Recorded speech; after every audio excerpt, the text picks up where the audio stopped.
बिस्मिल्लाहिर्रहमानिर्रहीम। अस्सलाम वालेकुम। स्पोर्ट्स मैगजीन के साथ राजा असद अली खान और प्रोड्यूसर सैयद अब्दुल माजिद अली का सलाम कबूल कीजिए।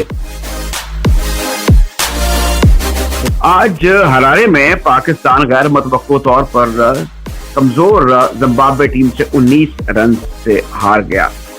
पहले 118 9 खिलाड़ी आउट जिम्बाब्वे का स्कोर रहा और जवाब में पाकिस्तान की टीम 99 रन पर ढेर हो गई और सिर्फ 19 ओवर और 5 गेंदें ही खेल सकी। पाकिस्तान की तरफ से मासवाए कप्तान बाबर आजम जिन्होंने 41 रन बनाए, दानिश अजीज जिन्होंने 22 रन बनाए, रिजवान जिन्होंने 13 रन बनाए, कोई बैट्समैन भी डबल फिगर में दाखिल नहीं हुए। लोग जगवी ने 3 ओवर 5 गेंदें 18 रन और 4 विकेटें हासिल की। बरी ने 2 विकेटें हासिल की 4 रन देकर। इस तरह इस मैच में एक बड़ी कामयाबी हासिल की। पाकिस्तान की इस परफॉर्मेंस पर हम बात करेंगे जाने माने सीनियर सहाफी कमर अहमद साहब से। कमर साहब, आपको भी हमारी तरह काफी हैरानगी और मायूसी हुई होगी। इससे बड़ा अलमिया है हमारी क्रिकेट का कि पाकिस्तान की क्रिकेट टीम अपने घर में तो हर एक को शिकस्त दे लेती है और बाहर के मुल्क में जब जाती है तो एक बहुत ही कमजोर जनूबी अफ्रीका की टीम के खिलाफ, जो जिनके ज्यादातर अच्छे खिलाड़ी आईपीएल में चले गए, उनके खिलाफ सीरीज जीत कर और खुशियां मनाना शुरू कर दी इन्होंने। ये न देखते हुए कि सामने एक मध्य मुकाबिल जिम्बाब्वे की टीम आ रही है और वो one of the weakest team दुनिया की है और उसके खिलाफ ये मैच हार गया आज। यानी 99 रन पर पूरी टीम आउट हो गई 118 रन चेज करते हुए। तो इसको आप क्या कहेंगे? यानी uncertainty, bad form, poor batting lineup, ये जिस तरह से जिन जिन खिलाड़ियों को ये आजमा रहे हैं इस दौरे पर, उससे पाकिस्तान की क्रिकेट तो इम्प्रूव नहीं होगी। यानी जिस तरह की भाई एक पहले आप देख लें, पहले मैच में 140 के करीब रन पर इनको जान के लाले पड़ गए और अंदाजा हो गया कि ये आपके लिए आगे मुश्किलात हो सकती हैं। फिर तब्दीलियां भी कर दी, एक रीइंफोर्स कर दिया फेलियर को, आसिफ अली को दोबारा फिर खिला लिया और जो जिन लड़कों को ये मौका दे रहे हैं वो सारे हारने के लिए एक सबब बन रहे हैं। कुछ मुझे लगता है कमर भाई, ये जो 118 रन है ना, ये तो कराची या लाहौर की एक क्लब टीम इस टीम के खिलाफ बना सकती थी। ये कुछ माहौल में कुछ सूरत हाल है ऐसी है जो माहौल ठीक नहीं है। माहौल तो अलग चीज है। जब आप दौरे पे होते हैं तो आप बार बार हर मैच में हर खिलाड़ी को, डिफरेंट मुख्तलिफ खिलाड़ियों को आजमाने ही होते हैं, क्योंकि आपने सीरीज जीतनी है बाहर के दौरे में और वो भी एक ऐसी टीम के खिलाफ जिसका बिल्कुल रैंकिंग में 2 दर्जे पर नंबर है उन टीमों के साथ, और उससे आप इस तरह से बुरी तरह से मैच हार जाए, which is very very sad. और मैं समझता हूँ क्रिकेट के फॉलोअर्स जो आज जो मैच देख रहे होंगे, जो लोग देख रहे होंगे और जो बड़े फॉलोअर्स हैं और फैन और फैनेटिक्स हैं, उनके लिए बड़ी ये अफसोसनाक बात है कि जिस टीम में बाबर आजम जैसा अच्छा खिलाड़ी हो और जिसमें फखर जमा काफी अच्छा परफॉर्मेंस कर रहा हो और कर रहा था, और मोहम्मद रिजवान, वहां पर ये 99 रन पे आउट होकर और ये मैच को प्लेट में रखकर जिम्बाब्वे की टीम को हवाले कर दो। अच्छा, अब इसमें रिस्पॉन्सिबल कौन है? कप्तान की कप्तानी तो हमने अब पिछले 2 मैचों में देख ली है। अब वो खुद भी इस दफा उन्होंने स्कोर किया और उसके बावजूद टीम हार गई। जब वो नहीं करते तब भी टीम हार गई। और ये 2 बड़े टेस्टिंग टूर्स हैं पाकिस्तान के T20 वर्ल्ड कप के हवाले से। तो आगे जब आप ऑस्ट्रेलिया को, इंग्लैंड को, न्यूजीलैंड को, भारत को देखेंगे और फुल स्टडीड आप देख लेंगे इवन साउथ अफ्रीका को, तो फिर क्या बनेगा? ये खुशफहमी जो हो जाती है ना, ये घर में किसी भी मुखालिफ को शिकस्त देकर, उससे ये समझते हैं कि इन्होंने बहुत कुछ हासिल कर लिया है, लेकिन असल जो एबिलिटी है और स्किल्स हैं और टेम्परामेंट है किसी भी टीम का, वो उसकी जांच पड़ताल वही होती है जब वो बाहर के मुल्क में उनके कंडीशंस में टीम खेल रही हो। मैं समझता हूँ कि ये कोई अच्छा शगुन नहीं है कि पाकिस्तान की टीम आज जिम्बाब्वे से बुरी तरह हार गई है और जनूबी अफ्रीका में ये कई मैचों में हारते हारते बचे और 90 बाम आकर मैच जीते हैं। तो मैं तो बिल्कुल ही कन्विंस नहीं हूँ इन लोगों की परफॉर्मेंस से इस दौरे पर। खासकर आप जो ने अभी कहा कि तो इसका रिस्पॉन्सिबल कौन है, मैं समझता हूँ कि वही लोग हैं जो इस टीम का चुनाव कर रहे हैं और जो टीम को सेलेक्ट करते हैं और फिर मैच के दिन ऐसी टीम को सेलेक्ट करते हैं कि जिसका आप कभी सोच भी नहीं सकते हैं। आसिफ अली बार बार खिलाए जा रहे हैं पिछले 10-12 इनिंग में इसका हाईएस्ट स्कोर 27 है। सबको पता है, दुनिया को पता है, पिछले 10-11 इनिंग में 27 स्कोर है इसका। बिल्कुल ठीक कहा आपने कमर अहमद साहब। आपने आज के मैच पर बड़ी मुख्तसर मगर जामे गुफ्तगू की, आपका बहुत बहुत शुक्रिया। और अब हम बात करते हैं साबिक टेस्ट क्रिकेटर शफीक अहमद पापा साहब से, जो पहला मैच हुआ और जो ओवरऑल सिनेरियो है उसके हवाले से। ये फरमाइए कि हमने हरारे में भी देख लिया, बैटिंग में जो इनकंसिस्टेंसी है और जो लैक ऑफ डिसिप्लिन है वो लगता है हमारा हॉलमार्क हो चुका हुआ है। आपका तो दहाइयों का तजर्बा है इंटरनेशनल क्रिकेट का, मैनेज करने का, खेलने का, फर्स्ट क्लास के, तो आप सरकर्दा पाकिस्तान की कौमी क्रिकेट के हामिल खिलाड़ी हैं। तो ये कहाँ कमजोरी है और इस पर ओवरकम कैसे किया जा सकता है? अच्छा, आपका गालबन ये है कि जिम्बाब्वे के साथ जो पहला मैच हुआ है, यहाँ पे एक जिसको कहते हैं ना क्रिकेटिंग शॉट जिसको कहते हैं, ऑन द आप ड्राइव करते हैं, बैकफुट पे खेलते हैं, इस पिच पे वो नहीं हो रहा था। इस पिच पे आपको वो लठ मार क्रिकेट टिपिकल 2020 चाहिए थी, वही हो रही थी। आपने देखा पूरा तफरी में ऐसे ऐसे अजीब शॉट मारे। आप समझते हैं कि ये T20 है, ये 50 ओवर का खेल है, इसमें भी अजहर अली, यासिर शफीक या फिर फवाद आलम जैसे कुछ एक आध बैट्समैन की जरूरत है जो बड़ा डिपेंडेबल हो और शीट टैंकर का किरदार अदा करे? और नहीं नहीं यार, कमाल करते हैं ये, बिल्कुल नहीं। देखिए मैं मिसाल आपको ऑस्ट्रेलिया की दे दूं। ऑस्ट्रेलिया ने 2-3 इकट्ठे वर्ल्ड कप भी जीते थे। उस एरिया में उनका जो सबसे बड़ी रेसिपी ऑस्ट्रेलिया की है, वो जिस टोन से स्टार्ट लेते हैं उसी टोन को वो कंटिन्यू करते हैं, चाहे उनके 20 पे 4 खिलाड़ी आउट हो जाएं, वो कभी शैल में नहीं जाते, पीछे नहीं जाते, उसको अभी थोड़ा सा सेव करें फिर खेलें, ऐसी बात नहीं है। उनका जीतने का रिकॉर्ड इतना जबरदस्त इसीलिए था कि अब एग्रेसिव एटीट्यूड था उनका और उसी तरीके से खेलते थे। ये आप कह रहे हैं एक आधा ऐसा बैट्समैन ले, देखो T20 में कहाँ आपको चाहिए होता है कि जरा ठहर जाए यार, कोई आ जाए ऐसे उसका 3-4 ओवर आराम से खेल लें, नहीं आप अफोर्ड ही नहीं कर सकते भाई। आपको हर बैट्समैन नंबर 1 से लेकर नंबर 11 तक एक पिंच हिटर चाहिए होता है। दुरुस्त कर रहे हैं कि वो चाहिए होता है, वार्नर और स्मिथ जैसे बैट्समैन भी चाहिए होते हैं। अगर नहीं है और आपको 20 ओवर भी खेलने के लाले पड़े होते हैं, फिर तो एक आधा ऐसा होना चाहिए कि चलिए आप अपने बॉलर्स को कोई क्वेश्चन दे दें। नहीं, ऐसी कोई बात नहीं है। कभी मतलब 1 आउट ऑफ 40 मैचेस में एक आधी ऐसी सिचुएशन आती है, अदरवाइज ऐसी नहीं आती सर।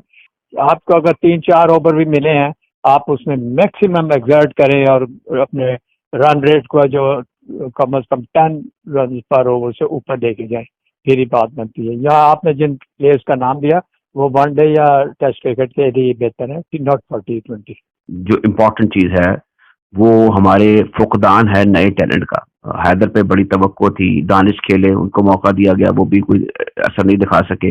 आसिफ अली को मुसलसल मौके दिए गए। मैं नहीं कहता ये कोई बुरे क्रिकेटर होंगे, लेकिन वो लगता है कि ये वो प्रोडक्ट नहीं है जिनके लिए अभी हाई टाइम है। ये PSL की प्रोडक्ट हो सकते हैं, लेकिन ये अभी वो जो एक कम्पिटेटिव क्रिकेट हो गई है ओवरऑल, उसके लिए अभी इनको कुछ बड़ा दिल्ली दूरस्थ वाली बात है। देखिए चीज ये होती है कि बाकी जितनी वो बड़ी टीमें होती हैं ना, वो कोई टूर पे जा रही होती हैं या उनके होम सीरीज होती है, तो वहाँ एक थिंक टैंक बैठा होता है, 3-4 प्लेयर बड़े समझदार बंदों का एक पूल होता है, जो वो ये देखते हैं कि हमारा प्लेयर स्पेशली जो आउट हो रहा है तो किस तरह हो रहा है। अगर उसने लंबी इनिंग खेली है तो उसकी क्या वजूहत, वो उसकी बड़ा डीपली उसको वॉच करते हैं और देखते हैं। वेयर इज के हमारे यहाँ ये थोड़ा सा कल्चर अभी अडॉप्ट नहीं किया गया। अब हैदर अली बड़े जबरदस्त 2-3 शॉट मारता है, दो छक्के, एक चौका मारा, एक all of a sudden out. सिर्फ ये देखें कि क्या चीज है। आप देखें वो मिड विकेट पे 80% उसके जो विकेट उसने मिड विकेट पे ऊंचे मार के कैच हो जाता है। इनको इस चीज पे वर्क कराया जाए। अब्दुल्ला शफीक जो है उसको वो उन्होंने वो बड़ा, मैं कहता हूँ वो आपका फ्यूचर प्लेयर मुझे नजर आ रहा है, उसमें बहुत टैलेंट है। क्या शोएब मलिक के लिए हमेशा के लिए दरवाजे बंद हो गए हैं या यार शोएब मलिक में अभी बहुत क्रिकेट बाकी है, इसमें कोई शक नहीं। वो ये कंप्लीट क्रिकेटर है, बॉलिंग में भी, फील्डिंग में भी, बैटिंग में तो वो है ही है। और उसको इसका इतनी कमाल चीज है कि उसको आप किसी भी बैटिंग ऑर्डर पे खिला सकते हैं, आप उसको ओपन करा सकते हैं, आप उसको 6 भी खिला सकते हैं। एक हमारे बड़े मोहतरम और प्यारे एक्सपर्ट टीवी पर सजेस्ट करते हैं कि 2 विकेट कीपर भी खिला लेने चाहिए, और सरफराज जो हैं वो एक मुस्तनद बैट्समैन भी हैं, तो उनको as a wicket keeper batsman और रिजवान को as a pure batsman team में खिला लिया जाए। तो ये जो हालात हैं हमारे, आप समझते हैं कि ये एक मौजू फैसला हो सकता है? नहीं, ऐसी बात नहीं। यू शुड लुक फॉरवर्ड, आगे की देखें, फ्यूचर प्लान करें। मतलब एक, अगर आपके पास अच्छा विकेट कीपर बैट्समैन आ गया है तो उसको तो वो खेलेगा। और सेकंड के लिए अगर वो ऑल ऑफ ए सडन कहीं इंजर्ड होता है या उसकी बैड फॉर्म आती है, तो आपको अगले 2, 3, 4, 5 सालों के लिए सेकंड भी तो तैयार करना है। और हमारी बेंच स्ट्रेंथ को, हमारे यहाँ बेंच स्ट्रेंथ को बढ़ाना और मजबूत करने का भी रिवाज जरा कम ही रहता है। आखिर में ये बताइए कि बाबर आजम जो हैं वो बड़ी एक बेहतरीन फॉर्म में हैं जब से वो कप्तान बने हैं। जो उनकी कप्तानी की मुश्किल सूरत हाल में जो सलाहियतें हैं, डिसीजन मेकिंग है, जो बॉलिंग के वसाइल का इस्तेमाल करना है, फील्ड प्लेसमेंट है, जब बॉलर्स के ऊपर प्रेशर होता है उसके पास जाके मुशावरत करने के हवाले से उनकी जो बॉडी लैंग्वेज है, क्या आप इस वक्त जबकि भी उनके करियर का एज ए कैप्टन आगाज है पुरुमीद है? देखें, चीज ये है कि एक तो पाकिस्तान टीम के पास एक बहुत ही कंप्लीट कैप्टन के लिए ना कोई ऐसी आपके पास बड़ी चॉइस नहीं थी, आपको मजबूरन बनाना पड़ा। शुरू में वैसे ऐसे ही लगता था, लेकिन अब भी है कि एक आपके पास बहुत अच्छा बैट्समैन मिला है, तो उस पर इतना ज्यादा प्रेशर ना डालें कि तीनों T20 में, वनडे में भी और टेस्ट में भी कप्तानी बना दें। ये वो जिसका कप्तानी वगैरह का प्रेशर बहुत ज्यादा होता है, हर एक सस्टेन नहीं कर सकता, बड़ा मुश्किल होता है।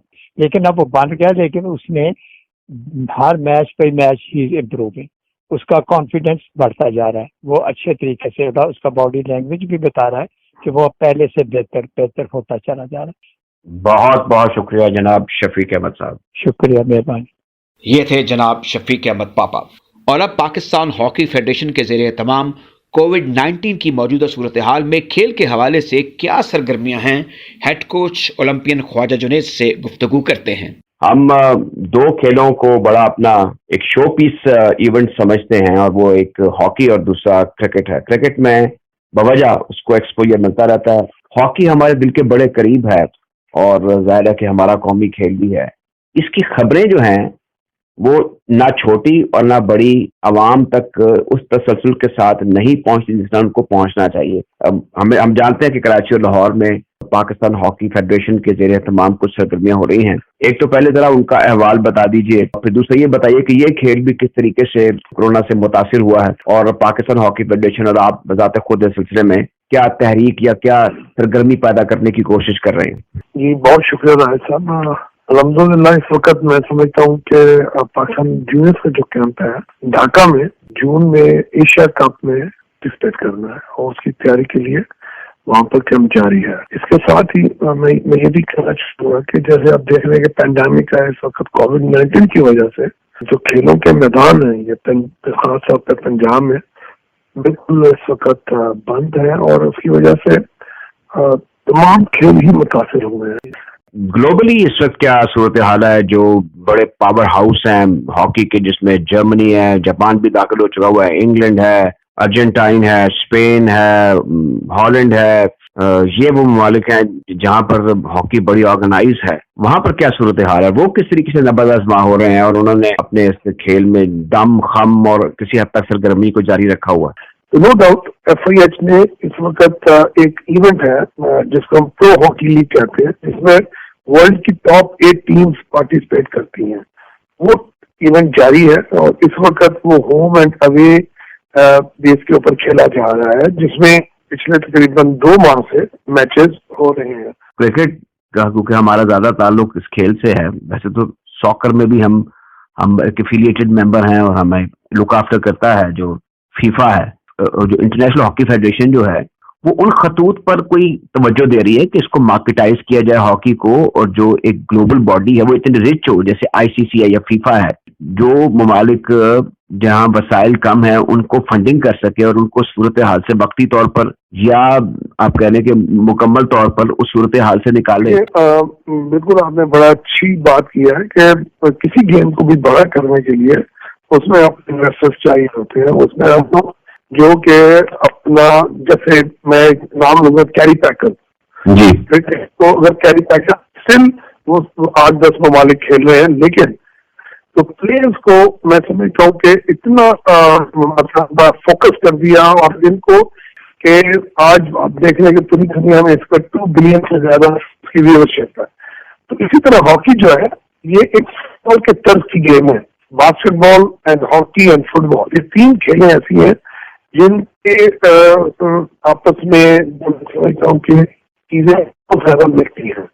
हॉकी जो है, आप फुटबॉल से आप कह रहे हैं कि 20% फास्ट गेम है और लोग जो है वो चलाकी और फुर्ती को बहुत पसंद। अच्छा, अब ढाका में जो एशिया कप हो रहा है, इसमें जरा बताइए कि कौन से कंपेटिटर्स हैं जिनसे आपको टफ टाइम की तवक्को है और पाकिस्तान के क्या इम्कानात हैं? लेकिन जो एशिया कप है, यहाँ से पाकिस्तान जूनियर ने जी टॉप 3 में आके तो वर्ल्ड कप के लिए क्वालिफाई कर, जो कि वर्ल्ड कप भी इसी साल के आखिर में डिजाइन है, जो कि भारत में होना है। इसमें इस वक्त मैं समझता हूँ जो स्ट्रॉन्ग टीम है उसमें भारत है और अपना मलेशिया है, जापान है। ये टफ टाइम दे सकती हैं ये टीम्स और पाकिस्तान भी इस वक्त भरपूर तैयारी के साथ है। और अच्छा, ये हैरानगी की बात है कि जापान और भारत जैसी टीमें जो हैं वो भी एशिया कप का जो जूनियर क्वालिफाइंग राउंड है वो खेल रही हैं। तो इसका मतलब है कि जैसे हम अपने बारे में सोचते रहते हैं कि पिछड़े हुए हैं, कंपैरेटिवली बेहतर टीमें हैं कंटेम्प्रेरी हॉकी में, वो भी स्ट्रगल कर रही हैं। वैसे आपको कितनी उम्मीद है कि पाकिस्तान जूनियर वर्ल्ड कप के लिए क्वालिफाई कर जाएगा? नहीं, मुझे अल्लाह पाक की रहमत से पूरी पाकिस्तान को क्वालिफाई करने में कोई दिक्कत नहीं आएगी। पाकिस्तान क्वालिफाई कर जाएगा। पाकिस्तान को मैं समझता हूँ कि इसमें इंशाल्लाह ताला फाइनल खेलना चाहिए और भारत और पाकिस्तान का जो ऑन पेपर इस वक्त नजर आ रहा है कि ये 2 टीम बआसानी क्वालिफाई कर जाएंगी। अच्छा, आखिर अब जैसे हम ढाका की बात कर रहे हैं, बांग्लादेश की बात कर रहे हैं, हमें क्यों ऐसा, जैसे जूनियर एशिया कप हमें ऐसा इवेंट क्यों नहीं मिल रहा या हम क्यों नहीं ले रहे, वहां पर क्यों हो रहा है? ये भी जरा सवालिया निशान है। इसमें क्या पाकिस्तान हॉकी फेडरेशन के पास वसाइल नहीं है या इसमें एशिया जो हॉकी फेडरेशन है या जो FIH है उसकी कोई इसमें डिस्क्रिमिनेशन है? लेकिन भाई सब नो डाउट मैं ये कहूँगा, जैसे फोर्सफुली कह लें या जिस तरह भी कह लें कि क्रिकेट में अपने चंद सीरीज और इवेंट्स को पाकिस्तान ने मुनक्कद करवा लिया। बेशक यहाँ पर टीमें नहीं भी आना चाहती थी, कोविड-19 भी था, सिक्योरिटीज प्रॉब्लम थी, कुछ भी, लेकिन फिर भी इवेंट करवा रही है। तो इसी तरह मैं समझता हूँ हॉकी एक छोटे दौरानिया की खेल है, तो इसको अरेंज करना इशू नहीं है। पाकिस्तान हॉकी फेडरेशन ने FIH को भी और एशियन हॉकी फेडरेशन को भी बड़ा क्लियरली ये लिखा हुआ है कि पाकिस्तान इस वक्त वर्ल्ड में किसी भी हॉकी इवेंट को होस्ट करने के लिए सिक्योर जगह है। और बिल्कुल मैं उम्मीद करता हूँ कि मुस्तकबिल करीब में पाकिस्तान हॉकी को कोई न कोई इवेंट मिलने की उम्मीद भी है। बहुत बहुत शुक्रिया जनाब Khawaja Junaid sahab. Thank you very much Raja sahab. ये थे पाकिस्तान की हॉकी टीम के head coach Olympian Khwaja Junaid. गुज़िश्ता प्रोग्राम में अजीम और शोरा आफाक पाकिस्तानी क्रिकेटर फजल महमूद की क्रिकेट में खिदमात के हवाले से मुमताज़ मुहक्किक और तारीखदान मुजाहिद हुसैन सैयद से गुफ्तगू हुई। आपने इसे बेहद पसंद किया, आपका शुक्रिया। आज हम एक और कदावर क्रिकेट की शख्सियत, मुअर्रिख, मुहक्किक और लाहौर जिमखाना क्रिकेट म्यूजियम के बानी जनाब नजम लतीफ़ साहब से फजल महमूद की शख्सियत के हवाले से गुफ्तगू करेंगे। जनाब बहुत बहुत शुक्रिया नजम लतीफ़ साहब। ICC की तरफ से जो हॉल ऑफ फेम के सिलसिले में 6 सरकर्दा क्रिकेटर्स की फहरिस्त जारी हुई, उसको पाकिस्तान क्रिकेट बोर्ड ने भी अपनी तरफ से जारी किया। उसमें फजल महमूद साहब की का ऑन मेरिट ना होना, जरा इससे सारे जो लोग हैं वो बरताए हैरत में डूब गए जिनका ताल्लुक तारीख से है या क्रिकेट से है। आप तो लाहौर म्यूजियम के बानी हैं और आपकी ज्यादा दोस्ती भी और न्याजमंदी भी रही उन क्रिकेटर्स से जो 50s में पाकिस्तान के लिए शानदार खिदमात सर अंजाम देते रहे, जिसमें फजल महमूद साहब, इम्तियाज साहब, नजर साहब, इनसे बाकायदा तो मैं कहूँगा आपकी दोस्तियां थी। तो फजल साहब का कितना स्ट्रॉन्ग केस था और ये दोबारा क्या ये रिवर्स हो सकती है ICC की तरफ से अगर इसमें पाकिस्तान क्रिकेट बोर्ड और जो हमारे मुअज़्ज़ज़ चेयरमैन साहब हैं और जो CEO साहब हैं बिलतरतीब एहसान मानी साहब और वसीम खान साहब, वो कुछ अपना असर-ओ-रुसूख इस्तेमाल करें। राजा साहब, आपका बेहद मशकूर और शुक्रगुजार हूं कि आपने मुझे इस बात पे अपने ख्यालात का इजहार करने का मौका दिया। मेरी गुजारिश ये है कि फजल महमूद साहब का इस हॉल ऑफ फेम की निस्बत मैं ये कहूँगा कि जिस तरह कोई घर, कोई इमारत अपनी बुनियाद के बगैर, अपनी फाउंडेशन के बगैर खड़ी नहीं की जा सकती, इसी तरह कोई भी हॉल ऑफ फेम फजल महमूद साहब की शख्सियत के बगैर खड़ा नहीं किया जा सकता। मैं ऐसे हर हॉल ऑफ फेम को नामुकम्मल समझूंगा जिसमें फजल महमूद नहीं है। जहां तक आईसीसी वालों का ताल्लुक है, बात यह है कि वो कोई आसमानी सहीफा नहीं है, वहां भी हम जैसे ही लोग बैठे हुए हैं, और जिनमें से बेशतर वो हैं जिन्हें पाकिस्तान की क्रिकेट की तारीख की कोई ज्यादा उसका ना इल्म है ना उसकी गहराई से वाकिफ है। मैं ये कहने में कोई मुझे अफसोस नहीं है कि जैसे हमने ये जो किताब लिखी पीटर ओबॉर्न के साथ मिलकर, wounded tiger the history of Pakistan cricket, तो उस पर इमरान खान साहब ने एक बयान दिया था जब वो उस किताब की रूनुमाई के लिए लंदन गए कि काश ये किताब किसी पाकिस्तानी ने लिखी होती। तो मेरा इस बात पर जवाब ये है कि wounded tiger history of Pakistan cricket लिखी ही नहीं जा सकती थी अगर उसमें पाकिस्तानी लोगों की कंट्रीब्यूशन न होती, जिसमें मैं था, कमर अहमद थे, और हमारे एक दोस्त कराची में जो क्रिकेट से बड़ी वाकफियत रखते हैं, अफजाल अहमद, हम सब ने बहुत उसमें कंट्रीब्यूट किया। इसी तरह अगर आईसीसी यहाँ के कुछ लोगों से मशवरा कर लेती, कुछ पूछ लेती, तो उन्हें अच्छी रहनुमाई मिल सकती थी, बजाय इसके कि वो ये समझते हैं कि पाकिस्तान की क्रिकेट जो है इसकी इब्तदाई पिछले 30 सालों में हुई है, जबकि बात ऐसी नहीं है।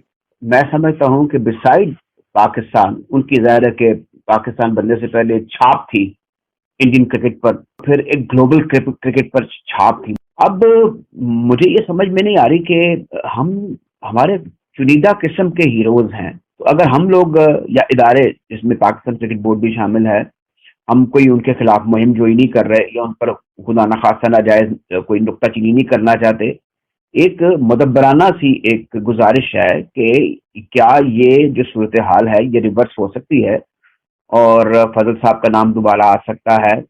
अगर नहीं भी आ सकता तो क्रिकेट बोर्ड को इसका एतराफ़ करना चाहिए कि ऐसा नहीं होना चाहिए। पहली बात तो यह है जी कि उनका नाम किस तरह नहीं आ सकता, उनका नाम तो हर हालत में आना चाहिए। तकनीकी बुनियाद पे बात कर रहा हूँ जी, और अगर इन केस वो समझते हैं कि उनका नाम नहीं आ सकता तो उसकी वजह भी तो बतानी चाहिए ना। देखिए, ये जेफ आर्मस्ट्रॉन्ग जो हैं, इन्होंने एक किताब अपनी लिखी जिसमें उन्होंने दी 100 greatest cricketers of all times, उसमें उन्होंने सिलेक्ट किए, जिसमें फजल महमूद का 87वां नाम है। उसमें दुनिया के तमाम बड़े खिलाड़ी हैं। इसका मतलब है कि फजल महमूद हर दौर में जो उम्दा और बड़े खिलाड़ी माने जाते थे उनमें उनका शुमार रहा। इसके अलावा फिर जॉन वुडकॉक ने एक लिस्ट बनाई दी 100 great cricketers of all time, उसमें भी फजल महमूद साहब शामिल हैं। फिर इसके अलावा ये आप देखें, इन्होंने जॉन आर्लेट ने, जो बड़े मशहूर कमेंटेटर थे, उन्होंने एक किताब में सिलेक्शन की 100 great bowlers of all time, उसमें भी फजल महमूद साहब मौजूद हैं। तो फिर क्या वजह है कि आईसीसी हो या हॉल ऑफ फेम के बनाने वाले हमारे पीसीबी वाले हों, तो फजल महमूद साहब का नाम कैसे ओमिट हो सकता है? देखिए, इसमें दो चीजें आती हैं। जिन खिलाड़ियों को आप हॉल ऑफ फेम में लाते हैं उनके अंदर 2-3 बुनियादी चीजें लाजमी होनी चाहिए। एक इंटेग्रिटी, दूसरी इनकरप्टेबिलिटी। ये दोनों सिफात जो थी ये फजल महमूद साहब में मौजूद थी, और इसी की वजह से वो ना सिर्फ उस जनरेशन के बल्कि आज की और आने वाली जनरेशन के वो रोल मॉडल हमेशा से रहेंगे। फजल साहब के दौलत खाने पे मुझे भी हाजिर होने का मौका मिला, उनसे मुलाकातों का, बावजूद इसके कि वो बड़े ऊंचे ओहदे से रिटायर हुए पुलिस में, और जहां पर बारात के हवाले से वो एक बारिश होती है, लेकिन वो कभी इस तरफ राग़िब नहीं हुए थे। उनकी सादगी, उनकी बूदोबाश और उनका मिलना जुलना और फिर फिरना, वो इन चीज़ों से मुबर्रा थे। आपने बिल्कुल दुरुस्त निशानदेही की जो आजकल के क्रिकेटर्स का जुज़्व ला यनफक है। देखें, एक फजल स्ट्रीट उनके नाम से मंसूब करने से काम नहीं चलेगा। इसमें राजा साहब ये देखिए कि जब भी हम किसी बड़े क्रिकेटर की बात करते हैं तो हम हमेशा कहते हैं वो फलां जो है वो बड़ा ग्रेट क्रिकेटर है। वो ग्रेट का या अजीम का लफ्ज इस्तेमाल करें। लेजेंडरी तो आम इस्तेमाल हो रहा है। लेजेंड तो खैर पाकिस्तान में हम सभी लेजेंड बन चुके हैं। यहाँ तो जितनी आबादी मेरे ख्याल में सबके सब लेजेंड्स हैं। असल देखिए बात यह है कि एक ओवल हीरो तो सिर्फ एक ही हुआ है, और जब भी आप ओवल हीरो का नाम लेते हैं तो लोगों को पता होता है कि ये फजल महमूद की बात, यानी फजल महमूद ओवल हीरो कहलाने से ग्रेटनेस से भी कहीं आगे जा चुके हैं।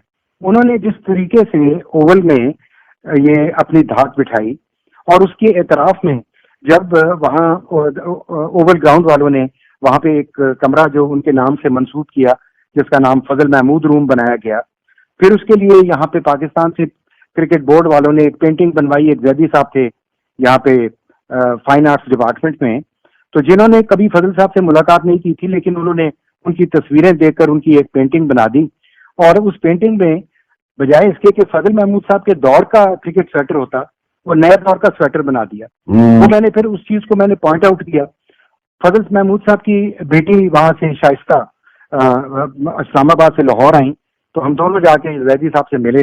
जैदी साहब को जब ये हमने टोका तो वो बड़े जिज़ हुए इस बात पर, लेकिन बिल आखिर हम उन्हें कन्विंस करने में कामयाब हुए, और वो स्वेटर फिर उन्होंने पेंटिंग में चेंज किया और वो जाके वहाँ लग गया। लेकिन बजाय इसके कि वो फजल महमूद रूम में था, और लोगों को एतराज हो गया कि नहीं जी इसमें तो और भी लोग हैं, तो लिहाजा फिर उसका नाम पाकिस्तान रूम बन गया। फजल महमूद साहब की जो कंट्रीब्यूशन है क्रिकेट के हवाले से पाकिस्तान में, वो दूसरा कोई उनके मुकाबले पे नहीं आ सकता। जी, जो फरामोश करना है एक बहुत बड़ी अजीम शख्सियत सब कॉन्टिनेंट फेम की, मैं उनकी गुमनामी के हवाले से, उनको फरामोश करने के हवाले से, और फिर उनको दोबारा असर नौ उनके बनने के 60-70 साल बाद उनको दोबारा मुतारिफ करवाने के हवाले से एक जाती मुहिम का हिस्सा रहा हूँ। जी, तो ये आप भी उसी कल्चर की एक सरकर्दा शख्सियत हैं। तो मेरे ख्याल में बजाय से कि हम आजकल के इन चीज़ों में गुमसुम हो जाएं, इस ग्लैमर में, इस पैसे में, इस प्रिविलेज में, और बिला वजह बरंगेख्ता होकर लान तान करें क्रिकेट बोर्ड को या ICC को, कोई वे आउट होना चाहिए और एक कंक्रीट किस्म की सजेशन जानी चाहिए टू द कंसर्न कि हमें फजल साहब की अजमत का एतराफ़ करना चाहिए। और आप जो बात कर रहे हैं, एक बॉलर जो होता है वो हमेशा मैचेस जिताता है। दूसरा हम जो मुमार हैं उसमें आप मान जाएंगे कि हनीफ मोहम्मद बस सेकंड टू नन। लेकिन ये 12 आउट करना जो है ना, ये जुए शेरदान नहीं, बिल्कुल इसमें कोई आपकी बात से जो है दो राय नहीं की जा सकती। देखिए बात यह है कि कौमें अपने हीरोज को याद रखती हैं। जैसे आप ये देखें कि नेपोलियन बोनापार्ट, जब उन्हें सेंट हेलिना में उन मौत के बाद दफन कर दिया गया, लेकिन उनकी फ्रेंच कौम जो थी वो उनको ना भूली, और उनको तकरीबन वो 100 साल के बाद उनकी वहां से वो कब्र जो थी उसको खोद के फ्रांस में लाकर दफन किया गया। अगर नेपोलियन बोनापार्ट की मिसाल मौजूद है कि एक करके उस काम को दोबारा किया जा सकता है, तो फिर हम फजल महमूद साहब जैसी अजीम हस्ती जो है, इसे हम किस तरह फरामोश कर दें। अगर इस वक्त उनका नाम बीच में शामिल नहीं है तो इसे शामिल हमें करना चाहिए। बहुत शुक्रिया नजम लतीफ़ साहब। तवील गुफ्तगू हो सकती थी, लेकिन इस मेयारी मालूमाती और फैक्ट्स पर बेस्ड गुफ्तगू आपने हमारे रेडियो पाकिस्तान के सामीन तक पहुंचाई। आपका बहुत बहुत शुक्रिया। बहुत शुक्रिया राजा साहब आपका, मैं आपका बेहद मशकूर हूँ, आपने हमेशा इज्जत अफजाई की। ये थे जनाब नजम लतीफ़, बानी लाहौर जिमखाना क्रिकेट म्यूजियम। इसके साथ ही हमारे आज के स्पोर्ट्स मैगजीन का वक्त खत्म होता है, लेकिन याद रहे कि आजकल लाहौर कोरोना के हवाले से ज्यादा मुतासिर होने वाले शहरों में से एक है। शहरियों में एक तबका कोरोना से बचाव के हवाले से SOPs पर अमल दरामद नहीं कर रहा। हम कहते हैं ना कि दिस इज़न्ट क्रिकेट। कोरोना के हवाले से एहतियात बरतने में कोताही इसी जमरे में आती है, यानी दिस इज़न्ट क्रिकेट। इस सूरत हाल को देखते हुए हम शहरियों से गुजारिश करते हैं कि आप सिविक सेंस और सिविक करेज का मुजाहरा करें, SOPs पर अमल करें और दूसरों को भी इसकी तलकीन करें। इसके साथ ही राजा असद अली खान और सैयद अब्दुल माजिद अली को इजाजत दीजिए। अल्लाह हाफिज।